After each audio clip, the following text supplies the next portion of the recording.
હિંમતનગરમાં food safety વિભાગ દ્વારા hotel રેસ્ટોરન્ટમાં સઘન ચેકિંગ 39 પેઢીઓની તપાસ 52.6 કિલોગ્રામ અખાદ્ય ખોરાકનું સ્થળ પર નાશ કરાયો। પ્રજાજનોને શુદ્ધ ગુણવત્તાયુક્ત અને સાત્વિક આહાર મળી રહે તે હેતુથી ફૂડ સેફ્ટી વિભાગ દ્વારા હિંમતનગર શહેરની હોટેલો, રેસ્ટોરન્ટ અને ફરસાણની દુકાનોમાં સઘન ચેકિંગ ઝુંબેશ હાથ ધરવામાં આવી હતી।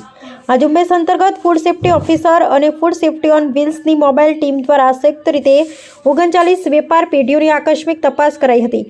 ફૂડ સેફ્ટી ઓફિસર દ્વારા શંકાસ્પદ જણાતા 4 ખાદ્ય પદાર્થોના નમૂના મેળવી વધુ લેબોરેટરી પરીક્ષણ અર્થે મોકલવામાં આવ્યા છે। ફૂડ સેફ્ટી ઓન વ્હીલ્સની મોબાઈલ લેબ દ્વારા 32 ખાદ્ય સામગ્રીનું સ્થળ પર જ ગુણવત્તા ચકાસણી ઓન ધ સ્પોટ ટેસ્ટિંગ કરવામાં આવ્યું હતું।